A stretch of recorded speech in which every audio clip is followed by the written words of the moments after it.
کبھی بھی نماز کی وجہ سے جہاد معاف نہیں ہوا، لیکن جہاد کی وجہ سے نماز قضا ہوئی ہے۔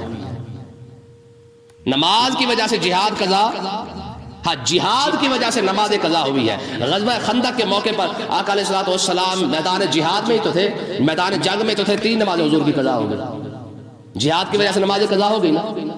آقا علیہ الصلوۃ والسلام ایک جنگ میں تشریف لے گئے، واپس تشریف لا رہے تھے، راستے کے اندر جب رات ہوئی کافی تھکاوٹ ہونے کی وجہ سے آقا علیہ الصلوۃ والسلام نے حکم فرمایا بھئی یہیں پہ جو ہے وہ پڑاؤ کر لیتے ہیں۔ آقا علیہ السلام نے فرمایا ہمیں صبح نماز کے لیے کون اٹھائے گا؟ حضرت بلال نے عرض کی یا رسول اللہ میں اٹھا دوں گا۔ حضور نے فرمایا ٹھیک ہے۔ حضرت بلال کی ڈیوٹی لگا دی گئی، جب ڈیوٹی لگ گئی تو سارے سو گئے، آقا علیہ الصلوۃ والسلام بھی ماوے استراحت ہوئے، حضور بھی آرام فرمانے کے لیے تشریف لے گئے۔ تو ہوا یہ کہ حضرت بلال ساری رات تو بیٹھے رہے، جب آخری ٹائم آیا نا وہ ہوا ہی ایسی چلی، حضرت بلال ٹیک لگا کے بیٹھے، ان کو بھی نیند آ گئی، ٹھیک ہے۔ جب سورج چڑھ آیا فل اوپر آ گیا تو آقا علیہ الصلوۃ والسلام سب سے پہلے بیدار ہوئے، تو حضور محمد کا دستور جدا گانا۔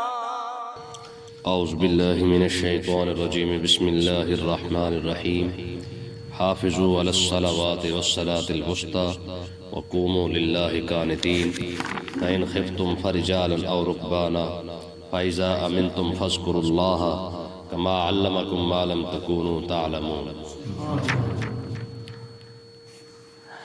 طلاق کا بیان چلتا آ رہا ہے۔ اللہ تبارک و تعالی نے عورتوں کے جو طلاق کے جو مسائل ہیں ان کو بیان فرمایا۔ ٹھیک طلاق کے باب کے اندر اللہ تبارک و تعالی نے اب یہاں پہ نماز کا ذکر فرمایا ہے۔ اب سوچنے والی بات یہ ہے کہ طلاق کا جو ہے وہ نماز کے ساتھ کیا تعلق ہے۔ ایک طرف طلاق کے مسائل چل رہے ہیں اور اسی کے طلاق کے مسائل کے ساتھ بیچ میں جو ہے وہ پھر نماز کی بیان آ گیا ہے، آگے پھر طلاق کی بات آئے گی، اور عدتوں کی بات ہو رہی تھی تو عدتوں کے ساتھ ساتھ نماز کا ذکر آ گیا ہے۔ وجہ یہ ہے کہ یاد رکھیں ان طلاق کے مسائل میں نماز کا ذکر کرنے کو اس لیے بیان کیا گیا ہے کہ ایسا نہ ہو کہ تم حقوق العباد کی وجہ سے پریشان ہو کر حقوق اللہ نہ چھوڑ دو۔ یعنی اللہ تعالیٰ نے اس لیے طلاق کے مسئلے کو یہاں پہ طلاق کے بعد نماز کے مسئلے کو بیان کیا ہے کہ جب طلاق ہو جاتی ہے تو گھر اجڑ جاتے ہیں، پریشانیاں بڑھ جاتی ہیں، حد سے زیادہ پریشانیاں ظاہر دونوں طرف سے آتی ہیں، چاہے وہ لڑکی والے ہوں یا لڑکے والے ہوں، کیونکہ طلاق کی وجہ سے ایک دو شخص تو آپس میں جدا نہیں ہوتے بلکہ 2 خاندانوں کا تعلق جو ہے وہ کمزور ہو جاتا ہے۔ تو فرمایا کہ کیونکہ اتنا بڑا بگاڑ ہے تو ایسا نہ ہو کہ پریشانیوں کی وجہ سے یہ سارا کچھ چھوڑ کے بیٹھ جائے، تو ساتھ ہی اللہ تبارک و تعالیٰ نے یہ دونوں کو، چاہے لڑکی والے ہیں یا لڑکے والے ہیں، دونوں میاں بیوی جب جدا ہو گئے ہیں تو فرمایا کہ اب اگر گھر ٹوٹ گیا ہے تو بے یقین ہونے کی ضرورت نہیں ہے، بے سہارا بننے کی ضرورت نہیں ہے، تم دونوں کی اگر نہیں نبھا ہو سکا تو اب بھی تمہارے رب کا در کھلا ہے، تم دونوں عبادت کرنا شروع کر دو، اللہ تعالیٰ تم لوگوں کا اسباب پیدا فرما دے، ٹھیک ہے نا جی۔ ہاں اب دونوں کے لیے، کیونکہ رب تو سب کا ہے نا، چاہے وہ غلطی جس کی بھی ہے، گھر اجڑ گیا ہے، اب دونوں پریشان تو ہے، فرمایا کہ اب ایسا نہ ہو کہ طلاق کی بات کو لے کر ساری زندگی جو ہے تم بیٹھے رہو۔ ہاں اب گھر اجڑ چکا ہے تو اب بھی امید کا ایک گھر ہے، جس رب نے تمہیں پہلے گھر دیا تھا اللہ تعالیٰ کرم فرمائے گا، تمہیں دوسرا پھر گھر عطا فرما دے گا۔ آج پریشانی آئی ہے تو پھر اللہ تعالیٰ پھر اس کو ختم فرما دے گا۔ تو دیکھیں جی اللہ تبارک و تعالیٰ نے ارشاد فرمایا حافظوا علی الصلوات، فرمایا اپنے نمازوں کی، تمام نمازوں کی پابندی کرو۔ کیا کرو؟ پابندی کرو۔ والصلاۃ الوسطی، خاص کر درمیانی نماز، یہ جو درمیانی نمازیں ساری بن جاتی ہیں۔ زور کو بنائیں گے تو عشاء اور فجر کو پہلے لانا پڑے گا، اور عصر اور مغرب کو بعد میں رکھنا پڑے گا۔ عصر کو بناتے ہیں تو فجر اور زور پہلے آ جائے گی، مغرب اور عشاء بعد میں آ جائے گی، اور عصر درمیان میں آ جائے گی۔ ویسے اکثر مفسرین کا اور تمام علماء کا کافی حد تک اس بات پر اجماع ہے کہ درمیانی نماز جو ہے وہ عصر کی نماز ہے، یعنی اللہ تبارک و تعالیٰ نے اس کے بارے میں ارشاد فرمایا ہے، ٹھیک ہے۔ تو مقصد کیا ہے؟ فرمایا کہ دیکھیں یاد رکھیں کہ نماز ظاہر ایک ایسی چیز ہے، آقا علیہ الصلوۃ والسلام جب بھی کوئی پریشانی بنتی تو حضور سب سے زیادہ جو ہے وہ کیا کرتے، جیسے پریشانی بنتی حضور مسجد میں جا کے نماز پڑھنا شروع کر دیتے تھے، یا اپنے حجر مقدسہ کے اندر جو ہے وہ نماز شروع کر دیتے تھے، کیونکہ یہ واحد ایک ایسا ذریعہ ہے جو بندے کو رب کے قریب کر دیتا ہے۔ ٹھیک ہے نا جی. دیکھیں نا آقا علیہ الصلوۃ والسلام نے ارشاد فرمایا کہ بندہ گناہ کا گٹھڑی جو ہے وہ اپنے سر پہ رکھ کے کھڑا ہوتا ہے. جب قیام کرتا ہے تو وہ گٹھڑی اس کے سر پہ رکھ دی جاتی ہے. جیسے رکوع میں جاتا ہے تو وہ گٹھڑی آہستہ آہستہ کھسکنا شروع ہو جاتی ہے. سجدے میں جاتا ہے گٹھڑی ساری گر جاتی ہے. سجدے سے اٹھتا ہے وہ ایسے پاک ہو جاتا ہے جیسے اللہ تبارک و تعالیٰ نے یعنی ایک نماز سے دوسری نماز کے درمیان جتنے گناہ ہوتے ہیں اللہ تبارک و تعالیٰ سارے معاف فرما دیتا ہے. ٹھیک ہے جی. تو کہنے کا مقصد یہ کہ والصلاۃ الوسطیٰ یہ جو درمیانی نماز ہے اس کو خاص کر کیوں بیان کیا گیا ہے کہ نماز تو ساریوں کی پابندی کرو لیکن درمیانی نماز کیوں؟ کیونکہ عصر کا ٹائم یہ ایسا ٹائم ہوتا ہے جب لوگ اپنے کاروبار کو سمیٹ رہے ہوتے ہیں. ہر بندے کو اپنی پڑی ہوتی ہے. کاروباری لوگ ہیں وہ اپنے کاروبار کو سمیٹنے کے چکر میں ہوتے ہیں, حساب کتاب کر رہے ہوتے ہیں. دکاندار ہیں وہ اپنے دکانوں کا جو ہے وہ معاملات سے سارے دیکھ رہے ہوتے ہیں کہ آج سارے دن کے اندر ہم نے کیا بیچا اور کیا خریدا ہے.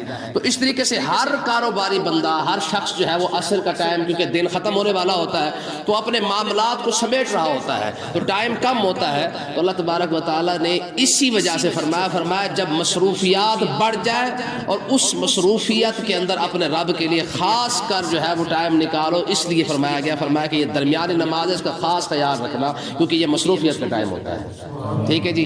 آگے دیکھیں وَقُومُوا لِلَّهِ قَانِتِينَ, فرمایا اللہ کی بارگاہ اقدس کے اندر ادب کے ساتھ کھڑے ہو.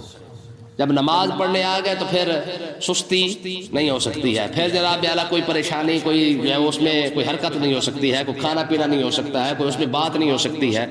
آج کیونکہ جدید دور کے اندر آ چکے ہم تو لوگ جو ہے وہ جیب سے موبائل نکال کے کان پہ لگا کے بعد میں جیب میں ڈال لیتے ہیں. عرب کے اندر یہ عادت ہے, یہ وہ جیب سے نکال کے نا تو کان سے لگا کے کہتے ہیں وصلی, پھر بند کر کے جیب میں ڈال کے پھر چل بھائی دوبارہ شروع. یعنی وہ سمجھتے ہیں اس سے ہماری نماز یعنی بڑی پکی نماز ہے نا ان لوگوں کی, ہماری تو کچی ہے, ہم سمجھتے ہیں ٹوٹ جاتی ہے, ان کی نہیں ٹوٹتی ہے. تو کئی لوگ جو ہے وہ یہاں پہ بھی ہمارے ہاں ہوتا ہے کہ جیب سے موبائل نکال کے نمبر دیکھ کے نا اچھا خاص کوئی نہیں تو پھر جیب میں ڈال لیتے ہیں. اگر خاص ہو تو کیا پتہ اٹھا ہی لے, لیکن غیر خاص ہوتا ہے تو اس لیے وہ جیب میں دوبارہ ڈال لیتے ہیں. تو بھائی اس سے نماز ٹوٹ جاتی ہے. تو اللہ تبارک و تعالیٰ نے ارشاد فرمایا جب رب کی بارگاہ اقدس میں کھڑا ہونا تو پھر ادب کے ساتھ کھڑے. سیدنا امام زین العابدین رضی اللہ تعالیٰ عنہ, ٹھیک ہے, آپ جب وضو کرتے نا تو آپ کا رنگ جو ہے وہ متغیر ہو جایا کرتا تھا. ٹھیک ہے جی. چہرے پر جو ہے پریشانی کے آثار بن جاتے. تو لوگوں نے پوچھا حضور اس کی وجہ کیا ہے؟ آپ نے فرمایا تمہیں پتہ نہیں ہے کہ میں کس بادشاہ کی بارگاہ میں کھڑا ہونے والا ہوں؟ یار بٹن کھلاؤ نا, بٹن کھلاؤ. عدالت کے اندر بندہ جائے تو توہین عدالت لگ جاتی ہے. جج کا دماغ خراب ہو جائے تو جج اسی وقت توہین عدالت لگا دیتا ہے کہ تو کون سا بڑا آ گیا جناب والا چاچا کہ تو نے اپنا بٹن ہی بند نہیں کیا, تو تجھے پتہ نہیں ہے. وہیں پہ چاہے تو لتر پھیر دے. جب ایک بٹن کھلا تو توہین عدالت لگ جاتی ہے. تو ہم جناب والا گندے سے کپڑے پہن کر رب کی بارگاہ میں کھڑے ہو جاتے ہیں. ہماری قوم کیا کہ حالانکہ کام کاج کے کپڑے پہن کر نماز پڑھنے کو ہمارے مکروہ فرمایا ہے. فرمایا کہ یہ ہے ناپسندیدہ ہے. جو کپڑا تو شادی میں پہن کے نہیں جا سکتا وہی کپڑا پہن کے جناب گندے بندے ایک گندی جی پینٹی پہن لیں گے, گندی جی شلٹی پہن کے بنین پہن کے جناب آ جائے گا نماز پڑھنے کے لیے. شادی میں جاتے ہیں ہم, ٹھیک ہے جی. خاص کر یہ جو ٹوپیاں ہمارے پاس ہیں, جب ہم آتے ہیں تو اس کو اٹھا لیتے ہیں, جب ہم جاتے ہیں تو ایسے پھینک کے جاتے ہیں. یہی ٹوپیاں کیا ہم شادی میں پہن کے جائیں گے؟ یہی ٹوپی ہم بازار میں پہن کے جائیں گے؟ یہی ٹوپی ہم اپنے گھر میں پہن کے جائیں گے؟ نہیں جاتے. تو جو چیز یار بندے کے سامنے لے کے جانے کے قابل نہیں ہے تو ہم اس کو رب کی بارگاہ اقدس میں لے کے کھڑے ہوئے ہیں. تو ہم نے نماز کی کتنی قدر کی ہے. صبح اٹھیں گے بس وہ ہلکا سا منہ دھو کے جناب اللہ ہمارے جناب اللہ پورے کپڑے بھی کئی بار ایسا دیکھا جاتا ہے پورے کپڑے لوگوں کے نہیں ہوتے ہیں. ٹھیک ہے جی. شلوار مبارک اور ہوتی ہے, قمیض مبارک کو چھوڑے اب تو خالی سی اوپر سے وہ چھوٹی سی شلٹی پہن کے آ جاتے ہیں اور اس سے جو ہے چل ٹھیک ہے 2 رکعتیں ہی تو پڑھنی ہے. یار ہر جگہ پہ ہم نے جناب بوٹڈ شوٹڈ بن کے جاتے ہیں. واحد رب کا گھر ہی ہے, واحد رب کی بارگاہ جہاں جیسے منہ اٹھائے جا کے آگے کھڑے ہو گئے. ٹھیک ہے. تو اس لیے یاد رکھے وقوموا للہ قانتین, فرمایا رب کی بارگاہ میں کھڑا ہونا ہے نا تو پھر ادب کے ساتھ کھڑے. تو ادب کا تقاضا یہ تھا کہ اگر لوگوں کے سامنے اچھے کپڑے پہن کے گیا تھا تو رب کی بارگاہ میں کم سے کم اچھے کپڑے تو پہن کے آتا. ٹھیک ہے جی. لوگوں کے پاس جاتے ہوئے جناب جب بارات جاتی ہے تو جناب دولہا کیا کرتا ہے, ایک سہرا پہن کے جاتا ہے باقاعدہ. کیوں؟ تاکہ اچھے سے اچھا لگ سکے. تو اپنی شادی کے لیے تو اچھا بننے کے تو نے سہرا بنا لیا تھا, تو نے جناب والا ٹوپی بھی اوپر سے بنائی مول خرید کے لایا ہے. جب رب کی بارگاہ میں آنا تھا تیرے پاس ایک چھوٹی سی رومال بھی نہیں تھا.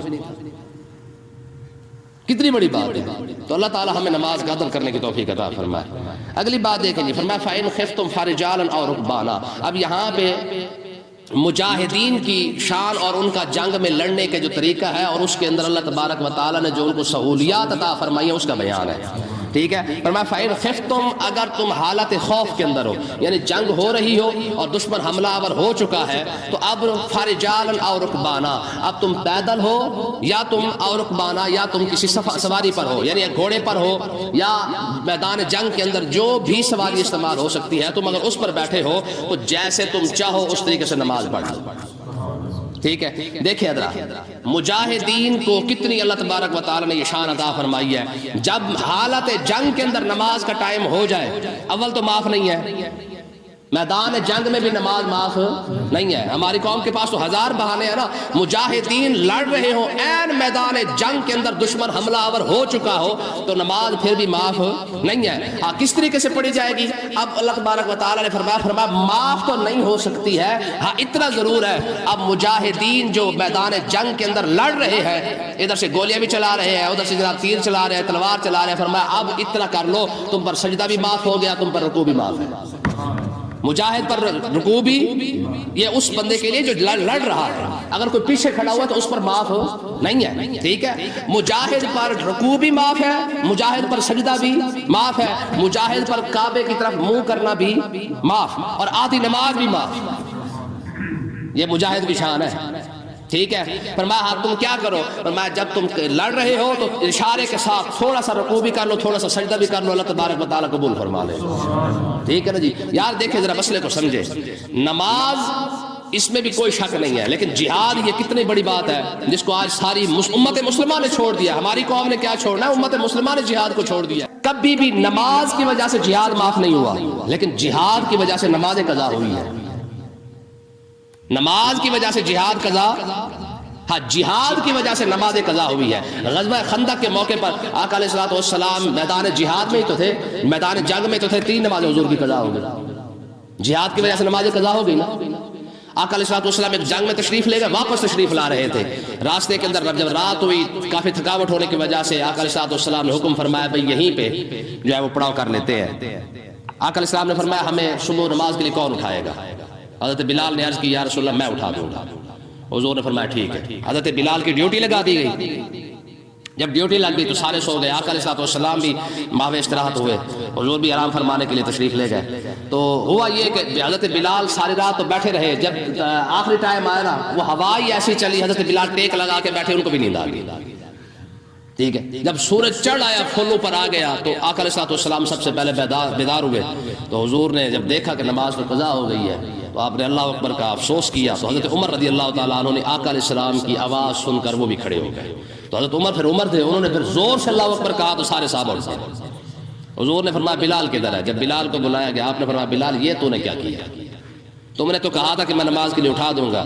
تو حضرت بلال نے عرض کی یا رسول اللہ جس رب نے آپ کو سلایا ہے اسی رب نے مجھے بھی سلا دیا. اب اس میں تو کچھ نہیں ہو سکتا نا جی. نیند پر تو پھر کسی کا زور نہیں چلتا نا. ہماری قوم کہتی تھی فلاں لیٹ ہو گیا، بلا جانے آنکھ نہیں کھلی ہونی. نیند پر کسی کا زور نہیں ہے، یہ ایسی چیز ہے جو رب کی طرف سے ہے. تو حضرت بلال نے عرض کی یا رسول اللہ جس رب نے آپ کو سلایا تھا اس رب نے مجھے بھی سلا دیا. آقا علیہ السلام نے فرمایا ٹھیک ہے یہاں سے اپنا کوچ کرو. تھوڑا تو آگے جا کر پھر آقا علیہ السلام نے نماز جو ہے وہ قضا ادا کی، فجر کی نماز. تو کہنے کا مقصد یہ ہے کہ جہاد کس چیز کا نام ہے جس کو آج امت مسلمہ نے، انگریز نے دہشت گرد کہا، دہشت گردی کہا ہے، تو آج امت مسلمہ نے بھی اسی جہاد کو دہشت گردی بنا دیا. ہمارا ہی بچہ کھڑا ہو کے کہتا ہے نہیں یہ تو دہشت گردی ہے. کلمہ پڑھنے والا اپنے ہی جہاد کو دہشت گردی کہہ رہا ہے، حالانکہ یہ وہ چیز ہے، یہ وہ عظمت والا. آقا علیہ الصلوۃ والسلام نے ارشاد فرمایا کہ جنت کا جو راستہ ہے وہ جہاد سے ہو کر جاتا ہے. جنت کا راستہ، ایک صحابی رسول کھجوریں کھا رہے ہیں میدان جنگ کے اندر. عرض کی یا رسول اللہ جنت کتنا دور ہے؟ حضور نے فرمایا تیرے اور جنت کے درمیان یہ کھجوریں ہی ہیں. تیرے اور میں جنت اسی میدان جہاد کے اندر ہے. تو پھر اس نے کہا یا رسول اللہ اس کا مطلب یہ ہے کہ یہ کھجوریں ہی میرے آڑے آ رہی ہے نا. وہ جو مٹھ بھری ہوئی تھی نا انہوں نے کھجور کی، وہ پھینکی اور تلوار لے کے جب میدان جنگ میں گئے وہیں شہید ہوئے. سمجھ آئی کہ نہیں آئی؟ تو اس لیے یاد رکھے بڑے بڑے صحابی رسول ہیں. ٹھیک ہے جی، ایک صحابی میدان احد کے اندر شہید ہوئے، آخری لمحات تھے ان کے. جب آخری لمحات تھے غالباً حضرت عبداللہ بن مسعود ان کے پاس گئے کہا جی سناؤ کیسی طبیعت ہے؟ آقا علیہ السلام پوچھ رہے ہیں تو انہوں نے جو جواب دیا نا آخری لمحات کے اندر، انہوں نے کہا عبداللہ آقا علیہ السلام کو میرا سلام بھی عرض کر دینا اور امت کو یہ کہہ دینا، میری طرف سے پیغام بھی دے دینا، اگر تمہارے جیتے جی ہمارے نبی کو کچھ ہو گیا تو خدا کی قسم تم رب کو کوئی جواب نہیں دے سکو گے، رب پوچھے گا ضرور تم بھی زندہ تھے اور میرے نبی کو تکلیف کیوں آئی ہے؟ پھر انہوں نے ایک اور بات کی، انہوں نے کہا خدا کی قسم آقا علیہ السلام کی بارگاہ میں یہ عرض کرنا کہ یا رسول اللہ جو آپ نے جنت کا وعدہ کیا تھا میں اسی پہاڑ کے دامن سے جنت کی خوشبو کو سونگھ رہا ہوں۔ الجنت تحت ظلال السیوف، یہ میرے نبی کا فرمان ہے، فرمایا جنت کو کیا ہے؟ وہ تو تلواروں کے سائے کے اندر ہے۔ اب جو چیز مسلمانوں کی عظمت کا نشان تھی مسلمانوں نے اسی چیز کو جناب ایک سوچی سازی جو ہے وہ سمجھی ایک سازش کے تحت جو ہے اس کو دہشت گردی کہا، تو انہوں نے دہشت گردی مسلمانوں نے کہنا شروع کر دیا۔ تو اللہ تبارک و تعالیٰ نے ارشاد فرمایا کہ یہ مجاہدین کی شان ہے، میدان جہاد کے اندر ہے تو میدان جہاد میں مجاہدین کو سجدہ بھی معاف ہو گیا، رکوع بھی معاف ہو گیا، ٹھیک ہے جی، کعبے کی طرف منہ کرنا بھی معاف ہو گیا، فرمایا اشارے کے ساتھ نماز پڑھ دو اللہ تعالیٰ قبول فرما لے گا، ٹھیک ہے جی۔ فَإِذَا أَمِنْتُمْ، فرمایا جب تم امن کے اندر آ جاؤ، فَاذْكُرُوا اللَّهَ، جب میری حالت امن ہو تو پھر فَاذْكُرُوا اللَّهَ، پھر اللہ کو یاد کرو، كَمَا عَلَّمَكُمْ، ایسے یاد کرو جیسے رب نے سکھایا ہے، معلوم تکونوا تعلمون، اس سے پہلے تم تو نہیں جانتے تھے، اب مجھے بتائیں رب نے کیسے سکھایا ہے؟ سارا کچھ تو رسول اللہ نے سکھایا ہے، تو اس کا مطلب یہ ہے کہ آقا علیہ السلام کا سکھانا ہی تو اللہ کا سکھانا ہے، رسول اللہ کا سکھانا ہی اللہ کا سکھانا، یہ تو آقا علیہ السلام نے فرمایا نا جہاد ایسے کرنا ہے، نماز ایسے پڑھنی ہے، زکوٰۃ ایسے دینی ہے، روزہ ایسے رکھنا ہے، فلانا کام ایسے کرنا ہے، فلانا کام ایسے کرنا ہے، تو اللہ تبارک و تعالیٰ نے ارشاد فرمایا جیسے جیسے میرا محبوب سکھا رہا ہے سمجھو یہ تمہیں رب بھی سکھا رہا ہے، وما ينطق عن الهوى ان هو الا وحی یوحى، کیونکہ وجہ یہ ہے کہ یہ اپنی مرضی سے تو بولتا ہی نہیں ہے، جب رب ارادہ فرماتا ہے تب اس کا محبوب بول رہا ہوتا ہے، یہ تو قرآن مجید کی کئی آیتیں ہیں، وما رمیت اذ رمیت ولکن اللہ رمی، حضور نے ایک مرتبہ اپنا کنکر اٹھا کے جب مارے نا کفار مکہ کی طرف پھینکے تو آقا اللہ تبارک و تعالیٰ نے ارشاد فرمایا محبوب وہ آپ نے نہیں پھینکے وہ تو رب نے پھینکے ہے جی۔ ان الذین یبایعونک انما یبایعون اللہ ید اللہ فوق ایدیہم،